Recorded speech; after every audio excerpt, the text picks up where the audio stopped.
Hello, welcome back to our channel. Today I'm going to show you how to create a space in Wrike. Whether you're new to Wrike or just need a quick refresher, I'll guide you through the process step by step. First, open your preferred web browser and go to the Wrike website.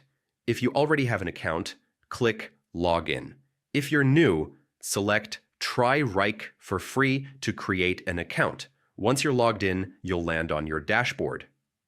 Look for space at the top of the screen, click the drop-down, and select plus space to add a new space. Next, choose the type of space you want to create. You can start with a blank space for full customization or use a pre-existing template. Give your space a distinctive name and optionally add a brief description to explain its purpose. Set the privacy settings, public for everyone in your organization, private for invited members only, or locked for stricter access control. You can also invite collaborators by entering their email addresses. Finally, click Create, and your new space is ready for projects, tasks, and team collaboration. And that's it. You've successfully created a new space in Wrike. Thanks for watching, and happy organizing.